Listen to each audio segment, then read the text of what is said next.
الحمد لله رب العالمين والصلاة والسلام على سيدنا ونبينا وحبيبنا ومولانا محمد وعلى آله وأصحابه أجمعين وعلى كل من تبعهم بإحسان إلى يوم الدين. أما بعد،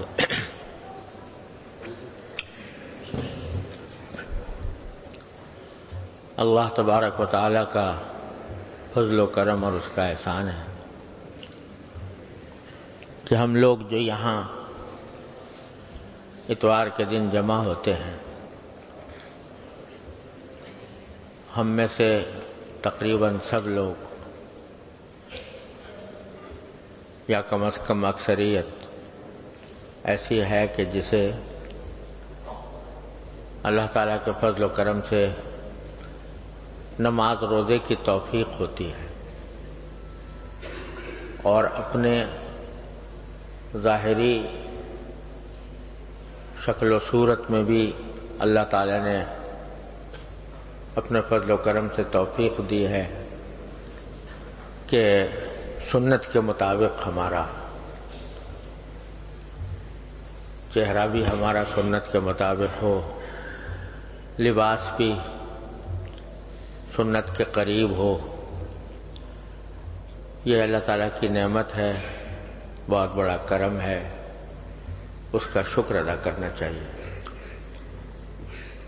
اور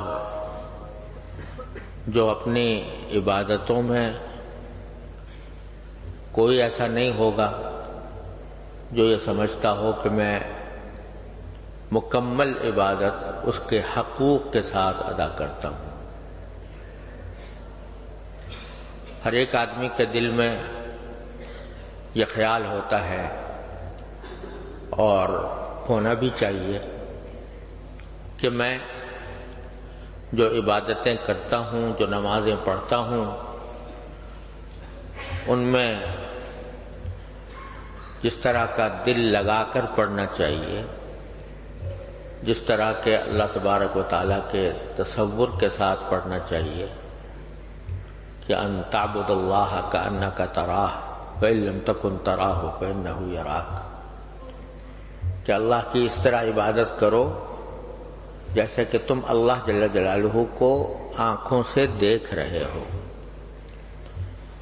اور اگر یہ خیال کرنا مشکل ہو تو کم از کم یہ تصور ہو کہ اللہ تبارک و تعالیٰ تمہیں دیکھ رہے ہیں. اس تصور کے ساتھ عبادت کا نام احسان ہے. تو اگر ہم اپنے حالات پر نظر ڈالیں تو شاید ہی کوئی اللہ کا بندہ ایسا ہوگا جو اس تصور کے ساتھ نمازیں پڑھتا ہو اور اس دھیان کے ساتھ اللہ تبارک و تعالیٰ کی طرف رجوع کرتا ہو کہ میں اللہ کو دیکھ رہا ہوں یا اللہ مجھے دیکھ رہا ہے. جب ہم نماز میں کھڑے ہوتے ہیں تو ادھر ادھر کے دنیا جہان کے خیالات، افکار ذہن پر مسلط رہتے ہیں، اور جو مطلوب ہے کہ آدمی اللہ تبارک و تعالیٰ کی سامنے اپنے آپ کو تصور کرے، وہ شاذ و نادر ہی کسی کو حاصل ہوتا ہے. اس کی وجہ سے بعض اوقات دل میں مایوسی پیدا ہونے لگتی ہے اور یہ خیال آتا ہے کہ بھئی اتنے دنوں سے ہم نمازیں پڑھ رہے ہیں، اتنے دنوں سے ہم اللہ تبارک و تعالیٰ کے فضل و کرم سے فرائض بھی ادا کرتے ہیں، کبھی سنتیں بھی پڑھتے ہیں، بعض اوقات نوافل کی بھی توفیق ہو جاتی ہے، لیکن وہ نمازیں ادھوری ہیں، ناقص ہیں. اور اس کو اگر اس طرح تعبیر کیا جائے تو شاید غلط نہیں ہوگا کہ اپنے ظاہری اعتبار سے وہ ٹوٹی پھوٹی عبادتیں. اللہ تعالیٰ کے عبادت کا حق تو کیا ادا ہوتا جو اس کا کم سے کم حصہ ہے وہ بھی ادا کرنے سے ہم قاصر رہتے ہیں. اور نماز اکثر تو یہ ہوتا ہے کہ جب نماز شروع کی تو بس ایک مشین چل پڑی آٹومیٹک، جو زبان پر رٹے ہوئے الفاظ ہیں وہ زبان پر جاری ہو گئے، اور دل کہیں ہے دماغ کہیں ہے. اس وجہ سے بعض اوقات مایوسی پیدا ہونے لگتی ہے کہ بھائی اب کب ہم وہ وقت آئے گا کہ جس کے بارے میں رسول کریم صلی اللہ علیہ وسلم نے فرمایا تھا کہ ان تعبد اللہ کأنک تراہ فإن لم تکن تراہ فإنہ یراک. یہ احسان کا مرتبہ کب حاصل ہوگا؟ اس سے بعض اوقات آدمی نا امید ہونے لگتا ہے، لیکن نا امیدی کا نتیجہ جو ہے وہ اس سے زیادہ برا. اگر مایوس ہو جائے آدمی تو کیا ہوتا ہے کہ کوشش بھی چھوڑ دیتا ہے کہ بھئی ہوتا تو ہے نہیں، منزل تو حاصل ہو نہیں رہی، لہذا چلنا بھی چھوڑ دو. اب جو کوشش تھوڑی بہت کی کرتا تھا وہ بھی غائب ہو گئی، بس ایک رسمی طور پر آ کے کھڑا ہو گیا اور رسمی طور پر نماز کے افعال ادا کر لیے. اور بعض مرتبہ لوگ اس کو یہ کہتے ہیں کہ بھئی ہم نماز کیا پڑھتے ہیں، ہم تو اٹھک بیٹھک کرتے ہیں، اوپر سے نیچے ہو گئے، نیچے سے اوپر کھڑے ہو گئے، زبان جو ہے وہ جاری ہو گئی اور جو الفاظ کہنے تھے وہ خود بخود کہہ لیے. بسا اوقات خود بھی یاد نہیں رہتا کہ میں نے پہلی رکعت میں کیا پڑھا تھا، دوسری رکعت میں کیا پڑھا تھا. یہاں تک کہ امام کے پیچھے ہوتے ہیں، اس کی آواز سن رہے ہوتے ہیں، لیکن اگر کوئی بعد میں پوچھے کہ پہلی رکعت میں امام نے کون سی تلاوت کی تھی اور بعد میں کون سی رکعت میں تلاوت کی تھی، کون سی رکعت میں کون سی تلاوت کی تھی، بسا اوقات وہ بھی یاد نہیں ہوتا.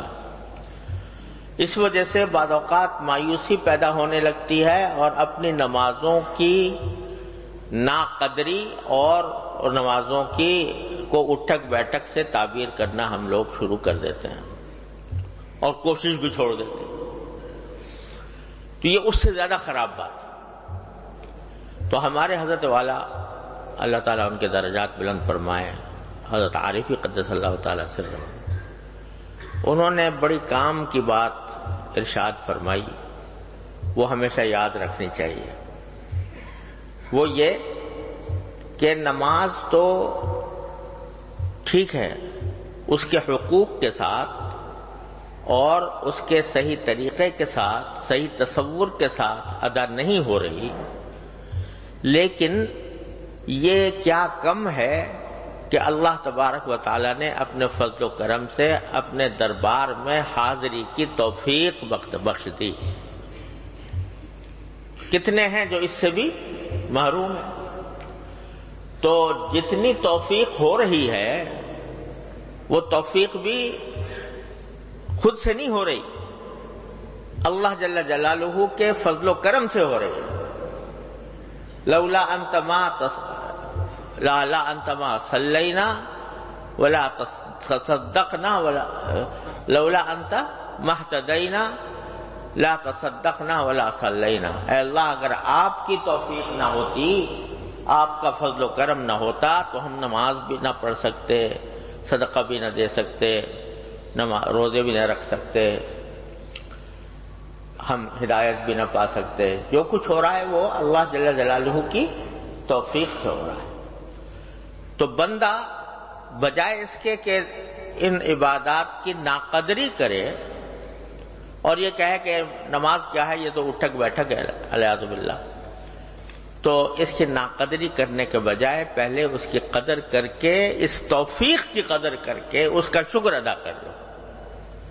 یا اللہ، آپ نے جو کچھ توفیق عطا فرمائی میں اس پر آپ کا شکر ادا کرتا ہوں، اور بے شک میری طرف سے کوتاہیاں بہت ہوئیں، جس طرح کی نماز پڑھنی چاہیے تھی ویسی نہیں پڑھی، جو خشوع اختیار کرنا چاہیے تھا ویسا خشوع اختیار نہیں کیا.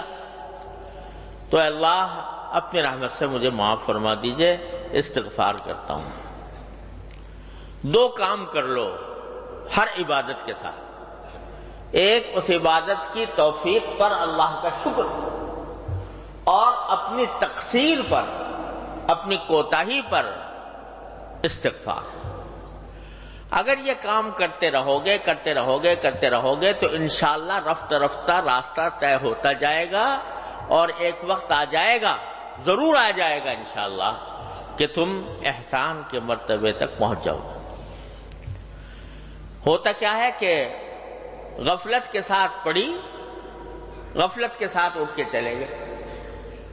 ارے بھائی، نماز کے بعد ذرا سا ایک اس نماز کے اوپر نگاہ بازگشت ڈال لو، یعنی اس کا ذرا تصور کرو کہ میں نے یہ 4 رکعتیں پڑھی تو کس طرح پڑھی، اور اس کے اوپر نگاہ بازگشت ڈالتے ہوئے پہلے اللہ جل جلالہ کا شکر ادا کر لو، اور شکر ادا کر لو کہ یا اللہ آپ نے جس طرح بھی توفیق دی، آنے کی توفیق دے دی، اپنی بارگاہ میں حاضری کی توفیق دے دی، اے اللہ میں اس پر شکر ادا کرتا ہوں، اور اے اللہ میں آنے کے بعد آپ کے دربار کا جو حق تھا وہ تو کہاں ادا ہوتا، جو کم سے کم مطالبہ ہونا چاہیے تھا وہ بھی مجھ سے پورا نہ ہو سکا۔ دیکھو، خشوع کا اعلیٰ مقام تو وہ ہے جو حدیث میں فرمایا گیا کہ ان تعبد اللہ کأنک تراہ، اللہ تبارک و تعالیٰ کی عبادت اس طرح کرو جیسے کہ اللہ کو دیکھ رہے ہو، اور اگر نہیں دیکھ رہے تو کم از کم وہ یہ خیال کر لو کہ وہ تمہیں دیکھ رہا ہے۔ اعلیٰ مقام تو یہ ہے کہ پوری نماز میں اول سے لے کر آخر تک بندہ اللہ تبارک و تعالیٰ کی طرف متوجہ رہے اور یہ سمجھے کہ میں اللہ کو دیکھ رہا ہوں یا اللہ مجھے دیکھ رہا ہے۔ لیکن ادنا درجہ کیا ہے؟ ادنا درجہ یہ ہے کہ کم از کم جو الفاظ تم زبان سے نکال رہے ہو، دھیان ان الفاظ کی طرف۔ جب الحمدللہ کہا، الحمدللہ رب العالمین کہا، تو دھیان ان الفاظ کی طرف ہو، میں نے یعنی پتا ہو کہ میں الحمدللہ رب العالمین کہہ رہا ہوں، الرحمن الرحیم کہہ رہا ہوں۔ اور اس میں حدیث میں آتا ہے کہ نبی کریم صلی اللہ علیہ وسلم نے فرمایا کہ جب بندہ الحمدللہ رب العالمین کہتا ہے تو اللہ تبارک و تعالی جواب دیتے ہیں، حمیدنی عبدی، میرے بندے نے میری تعریف کی۔ جب الرحمن الرحیم کہتا ہے تو اللہ تعالیٰ جواب دیتے ہیں کہ اثنا علی عبدی، میرے بندے نے میری ثنا کی۔ جب مالک یوم الدین کہتا ہے تو کیا فرماتے ہیں؟ مجدنی عبدی، میرے بندے نے میری بزرگی بیان کی۔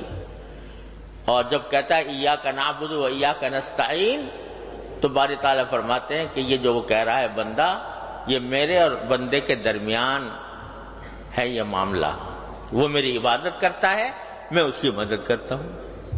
ایاک نعبد و ایاک نستعین۔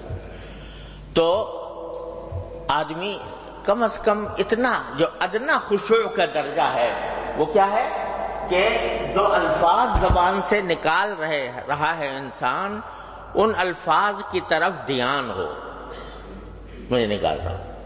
یہ نہ ہو کہ بس مشین چل پڑی اور آخر میں جا کے بس سلام پھیر دیا، بلکہ دھیان ان کی طرف ہو، الفاظ کی طرف ہو۔ یہ ادنا درجہ ہے۔ اور جہاں ذہن بھٹک جائے، خیالات آنے لگے، پھر دوبارہ انہی الفاظ کی طرف آ جائے، یہ ادنا درجہ ہے خشوع کا۔ اس کی کوشش تو بندے کو ہمیشہ کرتے ہی رہنا چاہیے، ساری زندگی کرتا رہے۔ تو یہ کوشش ادنا درجے کا خشوع ہے، یہ بھی حاصل نہیں ہوتا۔ تو اللہ آپ نے تو کرم فرمایا تھا کہ ہمیں توفیق دی تھی کہ آپ کے دربار میں حاضر ہوئے، لیکن ہم نے اپنی طرف سے جو ہمارے کرنے کا کام تھا وہ ہم سے نہ ہو سکا، تو اللہ ہم اس پر استغفار کرتے ہیں۔ اسی لیے سنت ہے نبی کریم صلی اللہ علیہ وسلم کی کہ نماز ختم ہونے کے بعد فرماتے کہ استغفر اللہ استغفر اللہ استغفر اللہ 3 بار استغفر اللہ فرماتے تھے۔ ابھی تو نماز پڑھی، نماز کوئی گناہ تو کام نہیں ہے، استغفار تو گناہ کے کام پر کیا جاتا ہے، لیکن رسول کریم صلی اللہ علیہ وسلم نماز کے بعد استغفر اللہ فرماتے تھے۔ کیوں؟ کہ اللہ توفیق تو آپ نے عطا فرمائی، لیکن میں آپ کی عبادت کا حق ادا کر نہیں سکا، میرا دل و دماغ ادھر بھٹکتا رہا۔ تو کیا ہوگا کہ میرے مالک کا کرم ایسا ہے کہ بندہ جب استغفار کرتا ہے، اس کی طرف رجوع کرتا ہے، اپنی عاجزی کا اعتراف کرتا ہے، اپنی بندگی کا اعتراف کرتا ہے، کہتا ہے کہ مجھ سے غلطیاں ہوئیں، مجھ سے کوتاہیاں ہوئیں، میں کسی طرح بھی حق ادا نہ کر سکا، ادنا حق بھی ادا نہ کر سکا، تو میرے مالک کا کرم ایسا ہے کہ جو کوتاہیاں ہوئی ہیں ایک طرف تو اس کو معاف فرما دیتا ہے،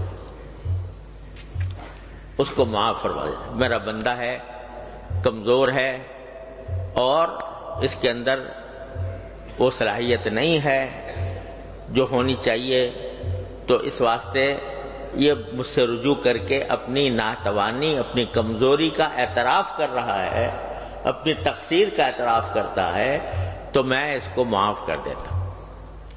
معاف کرنے کے کیا معنی ہوئے؟ کہ جو کوتاہیاں ہوئی تھیں نماز کے اندر، وہ سب ان کے اوپر خط تنسیخ پھیر دیا اللہ تبارک و تعالیٰ نے۔ چل تیری نماز بھی قبول کر لی، جیسی کیسی تو نے پڑھی قبول کر لی۔ جب تو نے ہم سے رجوع کر کے کہہ دیا کہ یا اللہ مجھ سے نماز صحیح طریقے سے پڑھی نہیں گئی، تو چل ہم نے قبول کر لی، استغفر اللہ استغفر اللہ استغفر اللہ کہ۔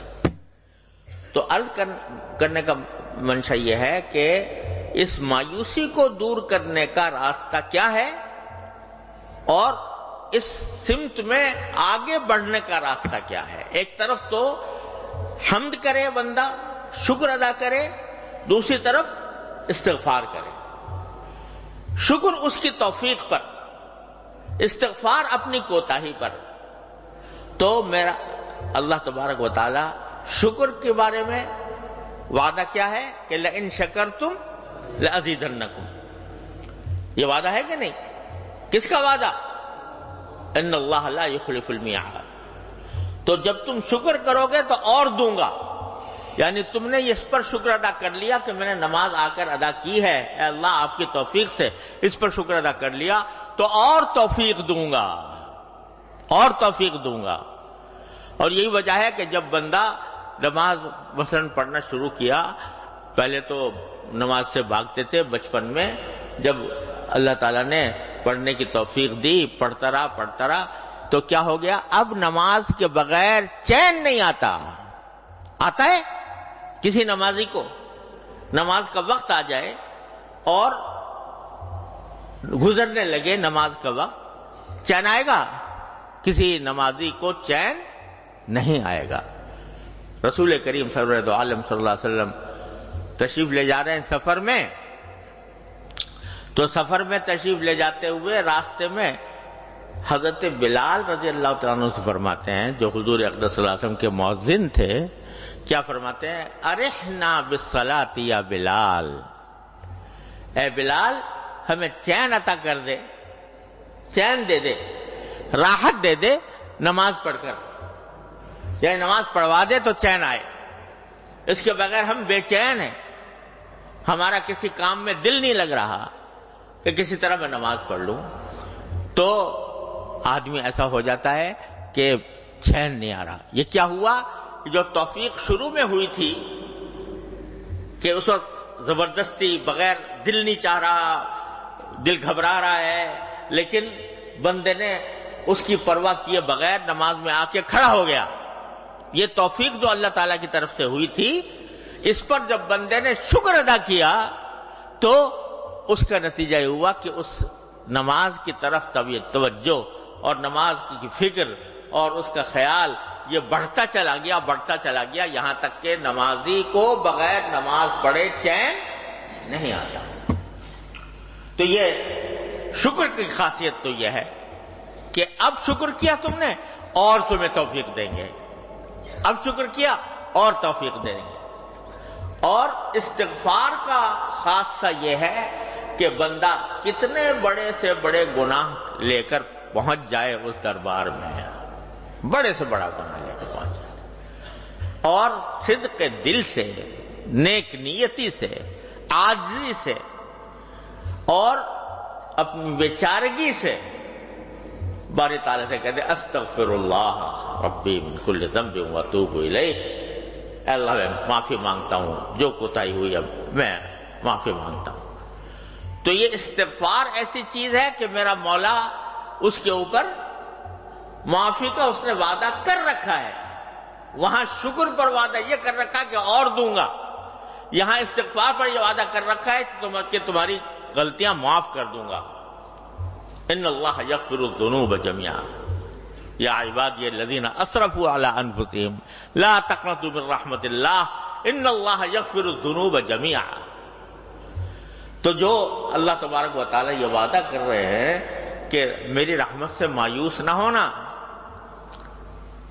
یا عبادی الذین اسرفوا علی انفسهم، اے میرے وہ بندو جنہوں نے اپنی جان کے اوپر ظلم کیا ہے، لا تقنطوا من رحمت اللہ، اللہ جل جلالہ کی رحمت سے مایوس نہ ہونا، ان اللہ یغفر الذنوب جميعا، اللہ تعالیٰ سارے گناہوں کو معاف کر دے گا تمہارے، یہ وعدہ کر رکھا۔ اتنا آسان کام اللہ تعالیٰ نے بندے کو عطا فرما دیا ہے۔ جب شیطان ڈسے، جب نفس کے فریب میں انسان مبتلا ہو، کوئی بھی غلطی اسے سرزد ہو، فرماتے ہیں دروازہ میں نے کھولا ہوا ہے، آ جاؤ، آ کے استغفار کر لو، کہہ دو یا اللہ مجھ سے غلطی ہو گئی، صدق کے دل سے کہہ دو اور سچے دل سے، عاجزی کے ساتھ، بیچارگی کے ساتھ، عبدیت کے ساتھ کہہ دے بندہ کہ اللہ مجھ سے غلطی ہو گئی معاف فرما دے، یا اللہ مجھ سے غلطی ہو گئی معاف فرما دے، کہتے ہیں سب معاف کر دوں گا۔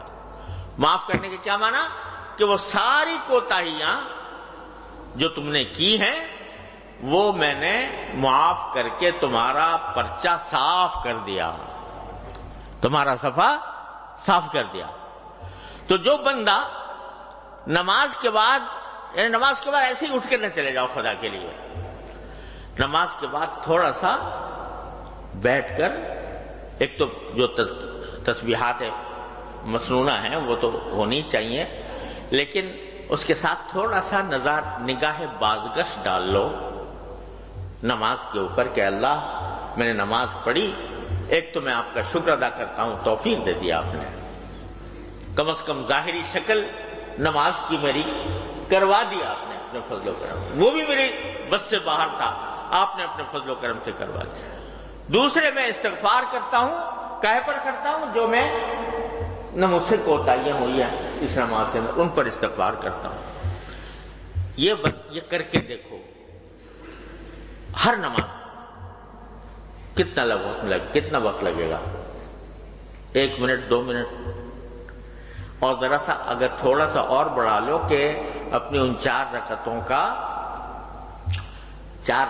کا جائزہ لے کے دیکھو، میں نے تکبیر تحریمہ ٹھیک سے ادا کی تھی، میں نے سورہ فاتحہ ٹھیک سے پڑھی تھی، میں نے رکوع صحیح طریقے سے کیا تھا، میں قیام صحیح طریقے سے کیا تھا، میں نے سجدہ صحیح طریقے سے کیا تھا، اور ساتھ میں یہ کہ میرا دھیان کہاں تھا، میرا دل کہاں تھا، دماغ کہاں تھا، اس کا ذرا سا جائزہ لے لو، تو بہت ساری جگہ پر تمہیں نظر آئے گا کہ یار یہ تو نماز تو پڑھی بے شک، لیکن مجھ سے نہ الفاظ کی طرف دھیان ہو سکا، نہ اللہ تعالیٰ کی طرف دھیان ہو سکا۔ تو جب یہ تصور آئے تو شرمندگی تو ہوگی، ندامت ہوگی، اس ندامت کے لیے کہہ دو استغفر اللہ استغفر اللہ استغفر اللہ، اللہ تبارک و تعالیٰ کے سامنے بار۔ تو ایک طرف حمد شکر، ایک طرف استغفار، یہ 2 چیزیں مل کر تمہاری اس نماز کو پہلی نماز سے بہتر بنا دیں گی، اور جتنا زیادہ کرو گے، روزانہ کرو گے، ہر نماز کے بعد کرو گے، تو انشاءاللہ دیکھنا کہ اللہ تبارک و تعالیٰ کی طرف سے رحمت کا معاملہ ہوگا، اور پھر آئندہ تمہارے نماز کے اندر جو خشوع ہے اس کی مقدار بھی انشاءاللہ بڑھتی چلی جائے گی، بڑھتی چلی جائے گی. اور اگر اس کو ساری زندگی کا وظیفہ بنایا تو انشاءاللہ وہ وقت بھی آ جائے گا کہ ان تعبد اللہ کانک تراہ، ان تعبد اللہ کانک تراہ. حضرت ہمارے حضرت شیخ الحدیث صاحب حضرت مولانا محمد زکریا صاحب رحمۃ اللہ علیہ، اللہ تعالیٰ ان کے درجات بلند فرمائے، انہوں نے اپنی آپ بیتی میں لکھا ہے کہ میرے ایک دوست تھے، عالم تھے مگر سیاسی قسم کے تھے، سیاست میں زیادہ دلچسپی تھی. تو وہ ان کی مجھ سے بڑی بے تکلفی تھی. تو حضرت وہ فرماتے ہیں کہ ایک مرتبہ وہ تشریف لائے مظاہر العلوم، تو میں نے مجھ سے کہنے لگے کہ دیکھو بھائی، بے تکلفی تھی تو وہ کہنے لگے حضرت شیخ الحدیث سے کہ دیکھو بھائی، مجھے تمہارے سے کچھ عقیدت تو ہے نہیں، تمہارے سے کوئی عقیدت تو ہے نہیں. تو حضرت نے فرمایا علی ھذا القیاس، علی ھذا القیاس، یعنی مطلب یہ کہ دوسری طرف بھی یہ حال ہے کہ مجھے آپ سے کوئی عقیدت نہیں ہے. تو کہنے لگے مگر ایک سوال تم سے کرتا ہوں، سوال یہ کرتا ہوں کہ یہ تصوف کیا بلا ہے؟ تصوف کیا بلا ہے؟ یعنی ذہن میں ان کے یہ تھا کہ تصوف جو ہے مجھے صوفیوں نے گھر رکھی ہے اور یہ قرآن و سنت سے تو کہیں ثابت نہیں ہے، تو یہ تصوف خامخواہ ایک عجیب سلسلہ بنا رکھا ہے لوگوں نے، یہ نقشبندی ہے، یہ چشتی ہے، یہ قادری ہے، یہ سہروردی ہے، وغیرہ وغیرہ. تصوف کیا بلا ہے؟ تو حضرت نے فرمایا ایک جملہ کہتا ہوں، اس پر ساری زندگی غور کرتے رہنا. کہا کیا؟ کہ تصوف کا آغاز ہوتا ہے انما الاعمال بالنیات سے، اور انتہا ہوتی ہے ان تعبد اللہ کانک تراہ پر. آغاز کہاں سے؟ انما الاعمال بالنیات، اور انتہا کہے پر؟ ان تعبد اللہ کانک تراہ. انما الاعمال بالنیات سے آغاز ہوتا ہے کہ آدمی کی نیت کسی بھی نیک کام کے لیے، نیک کام میں یا مباح کام میں اللہ تبارک و تعالیٰ کو راضی کرنے کی ہو. جس کام، یہ سب سے پہلا سبق یہ ہے انما الاعمال بالنیات. اسی لیے امام بخاری نے اپنی کتاب اس سے شروع کی. پہلا سبق کیا ہے کہ نیتیں درست کرنا، تصوف کا پہلا کام یہ ہے. اور جب اس میں نیتیں درست کر کے وہ آگے بڑھتا رہتا ہے تو پھر انتہا وہاں جا کر ہو جاتی ہے کہ ان تعبد اللہ کانک تراہ. تو نماز کے اندر بھی یہی بات ہے.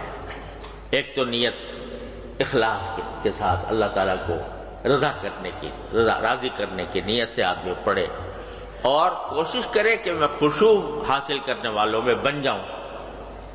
اور اس کے لیے آسان طریقہ یہ ہے کہ الفاظ کے اوپر دھیان کرے. پھر زبان پلٹ گیا پھر آ جائے، پھر پلٹ گیا پھر آ جائے. اور نماز کے بعد اللہ تعالیٰ کا شکر ادا کرے اور اللہ تعالیٰ سے اپنی کوتاہیوں پر استغفار کرے. دیکھو کر کے ہر روز، ہر نماز کے بعد، تو کیا ہوگا؟ انشاءاللہ اللہ تبارک و تعالیٰ اس میں خشوع میں بھی ترقی عطا فرمائیں گے. ترقی عطا فرمائیں گے تو پھر انشاءاللہ کبھی نہ کبھی وہ آخری منزل، کیا آخری منزل؟ تصوف کی جس کو حضرت نے آخری منزل قرار دیا، وہ کیا؟ ان تعبد اللہ کانک تراہ. انشاءاللہ حاصل ہو جائے گی. لیکن جب تک حاصل نہیں ہو تو لگا رہے آدمی، چھوڑے نہیں. اندری راہ می تراشو می خراش، مولانا رومی فرماتے ہیں اندری راہ می تراشو می خراش تا دم آخر دم فارغ مباش. کہ یہ راستہ ایسا ہے، سلوک کا راستہ، اللہ تبارک و تعالیٰ کی طرف بڑھنے کا راستہ، اللہ تعالیٰ کے ساتھ تعلق قائم کرنے کا راستہ، یہ ایسا ہے کہ اس میں ہر وقت تراش خراش چلتی رہتی ہے. تراش خراش کا معنی کہ پتہ اندر آدمی کو احساس ہوتا ہے کہ مجھ سے فلاں جگہ کوتاہی ہو گئی، کر لو استغفار. پھر کسی وقت معلوم ہوا ہو گئی، پھر کر لو استغفار، اور لگے رہو اس میں تا دمے آخر دمے فارغ مباش، یعنی آخری سانس تک اپنے آپ کو فارغ نہ سمجھو کہ میں کامل اور مکمل ہو گیا. کامل اور مکمل ہونے کا جس شخص کو خیال آ گیا اس سے بڑا ناقص کوئی نہیں. جو یہ خیال ہو کہ میں کامل مکمل ہو گیا، اس سے بڑا ناقص کوئی نہیں. کیونکہ کمال جو ہے وہ تو اللہ تعالیٰ کی صفت ہے. بندہ جو ہے وہ کبھی کامل نہیں ہو سکتا، لیکن اللہ تبارک و تعالیٰ کے فضل و کرم سے اللہ تبارک و تعالیٰ اس کو کسی خاص صفت میں اس انجام تک پہنچا دیتے ہیں کہ ان تعبد اللہ کانک تراہ. تو آدمی اگر لگا رہتا ہے تو آخری دم تک کوشش کرتا رہتا ہے تو اللہ تبارک و تعالیٰ اس کو پہنچا دیتے ہیں. بات ذرا دور تک نکل گئی. میں کہنا یہ چاہ رہا تھا کہ الحمدللہ اللہ تبارک و تعالیٰ کے فضل و کرم سے ہم سب کو توفیق ہو جاتی ہے نماز روزے کی، عبادت کی، اگرچہ اس میں ہزار کوتاہیاں ہوتی ہیں. اس کا علاج بھی یہ موجود ہے جو میں نے عرض کیا، اور اگر اللہ تعالیٰ اس پر عمل کرنے کی توفیق عطا فرمائے تو انشاءاللہ بارگاہ الہی میں وہ جیسی بھی کیسی ہماری عبادتیں ہیں قبول ہوں گی، انشاءاللہ ضرور ہوں گی، یہ کام اگر کرتے رہیں. تو میں کہہ یہ رہا تھا کہ ظاہری اعمال و افعال میں تو اللہ تبارک و تعالیٰ کی توفیق سے ہم کچھ نہ کچھ کرتے رہتے ہیں، لیکن بہت سی چیزیں ایسی ہیں کہ جن کی طرف دھیان بھی نہیں جاتا، ان سے ہم غفلت میں ہیں، اور اس کی وجہ سے جو عبادتوں کے فوائد ہیں وہ بھی زائل ہوتے ہیں. ان میں سے ایک میں نے عرض کیا تھا کہ دو چیزیں خاص طور پر پہلے میں ذکر کرنا چاہ رہا تھا. ایک نظر کی حفاظت، ایک زبان کی حفاظت. کیونکہ بڑے بڑے نمازی، بڑے بڑے صف اول کے حاضر باش، وہ بھی ان دو چیزوں میں اکثر و بیشتر پھسل جاتے ہیں. نگاہ کے معاملے میں پھسل جاتے ہیں، زبان کے معاملے میں پھسل جاتے ہیں. تو یہ نمازیں تو پڑھ لی، لیکن اگر نگاہ غلط رہی، نگاہ کی حفاظت نہ کی، غلط جگہوں پر نگاہ کا استعمال کیا، تو نماز کی جو برکات ہیں، اس کا جو نور ہے وہ جاتا رہتا ہے اور ظلمت آتی رہتی ہے. ہر گناہ میں ظلمت ہے، ہر نیکی میں نور ہے. لیکن اگر آدمی نیکیاں بھی کرتا رہے اور گناہ بھی کرتا رہے تو وہ نیکیوں کا جو نور ہونا تھا وہ ظلمت میں تبدیل ہوتا جاتا ہے. اللہ بچائے، وہ تاریکیاں پیدا کرتا ہے. تو نظر کا غلط استعمال، نماز بھی پڑھ رہے ہیں، صف اول میں پڑھ رہے ہیں اور تکبیر اولیٰ کے ساتھ پڑھ رہے ہیں، اور رمضان میں روزے آتے ہیں تو روزے بھی خوب اہتمام سے رکھتے ہیں، اور کچھ تلاوت کی بھی توفیق ہو جاتی ہے، ذکر کی بھی توفیق ہو جاتی ہے، مگر نگاہ غلط جگہ استعمال ہو رہی ہے، اس کی حفاظت نہیں، اس پر کنٹرول نہیں، اس پر قابو نہیں. تو میں اس کی مثال یہ دیا کرتا ہوں، جیسے آج کل ایئر کنڈیشنر ہوتے ہیں نا، اگر کمرے کو ٹھنڈا کرنا ہو تو کیا کرنا ہوتا ہے؟ ایئر کنڈیشنر لگا دیتے ہیں. مگر ایئر کنڈیشنر کا فائدہ اس وقت حاصل ہوگا جبکہ سارے دروازے کھڑکیاں بند کر دو، ہے نا. اگر آپ نے ایئر کنڈیشنر کھول دیا اور دروازے کھڑکیاں بھی کھلے ہوئے ہیں، کیا ہوگا؟ ٹھنڈک حاصل ہوگی؟ نہیں ہوگی. حالانکہ بیچارے ایئر کنڈیشنر تو اپنا کام کر رہا ہے، وہ پھیلا رہا ہے، ٹھنڈک پھیلا رہا ہے، مگر آپ نے دروازے کھول رکھے ہیں، کھڑکیاں کھول رکھے ہیں، ٹھنڈک آتی ہے باہر نکل جاتی ہے۔ اگر ہیٹر لگایا ہوا ہے، یعنی سردیوں کا موسم ہے اور ہیٹر لگا رکھا ہے، کیا مقصد ہے کہ کمرے کو گرم کیا جائے، لیکن ہیٹر تو جلا دیا اور وہ بیچارہ اپنا کام پورا کر رہا ہے، آپ نے دروازے کھڑکیاں سارے کھول رکھے ہیں، ہوا پھک پھک آ رہی ہے اندر سے، تو کیا ہوگا؟ اس سے جو گرمی حاصل ہونی تھی وہ حاصل نہیں ہوگی۔ اس کی کوئی کوتاہی نہیں ہے، نہ ایئر کنڈیشن کی کوتاہی ہے، نہ ہیٹر کی کوتاہی ہے۔ کوتاہی کائے کی ہے؟ دروازے کھڑکیاں کھولنے کی۔ تو اسی طرح جب ہم عبادت کرتے ہیں، نمازیں پڑھتے ہیں، اس سے ایک نور حاصل ہوتا ہے، اس سے اللہ تعالیٰ کا قرب حاصل ہوتا ہے، لیکن جب دروازے کھول دیے آنکھوں کے، یعنی غلط جگہوں پر نگاہوں کا استعمال ہو رہا ہے، دروازے کھول دیے زبان کے کہ غلط استعمال ہو رہی ہے، اور اس کے بعد کیا ہوگا کہ جو نور ادھر سے آ رہا تھا اس نور کو آپ نے آنکھوں سے نکال دیا، زبانوں سے نکال دیا، کان سے نکال دیا، تو جیسے تھے ویسے کے ویسے ہی رہ گئے۔ نماز کا جو نور تھا وہ حاصل نہ ہوا، ظلمت گناہ کی اس پر غالب آ گئی، اعوذ باللہ العظیم۔ لہذا زیادہ فکر چاہیے اس بات کی کہ الحمدللہ جو توفیق ہو گئی ہے عبادت کی اس پر بے شک شکر ہے اور اللہ تعالیٰ کا انعام ہے، لیکن گناہ سے بچائیں اپنے آپ، اور نگاہ کے گناہ سے خاص طور پر، جس میں بہت بڑا فتنہ پھیلا ہوا ہے، آگ لگی ہوئی ہے، تو اس سے اپنے آپ کو بچاؤ، ورنہ یہ نور جو ہے نکلتا چلا جائے گا، اللہ بچائے۔ اگر فرض کرو کوئی بندہ ساری زندگی کبھی کوئی نفل نہ پڑھے، کوئی نفلی عبادت نہ کرے، فرائض ادا کرے، واجبات ادا کرے، سنت ادا کرے، کوئی نفل نہیں، لیکن نگاہ کو بچا لیا، زبان کو بچا لیا، اپنے اعضاء کو بچا لیا، گناہ سے بچا لیا، گناہ کوئی نہیں کیا، سیدھا جنت میں جائے گا انشاءاللہ۔ اور ایک آدمی ہے جو نفلیں بھی خوب پڑھ رہا ہے، تہجد بھی پڑھتا ہے، اشراق بھی پڑھتا ہے، اور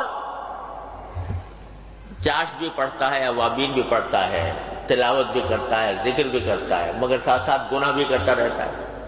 وہ گناہ خواہ کیسا ہی ہو، زبان کا ہو، آنکھ کا ہو، معاملات کا ہو، معاشرت کا ہو، اخلاق کا ہو، وہ بھی کرتا رہتا ہے، تو اس کا کیا انجام ہوگا کہ پہلے گناہوں کا خمیازہ بھگتنا پڑے گا، پھر جا کر ثواب ملے گا،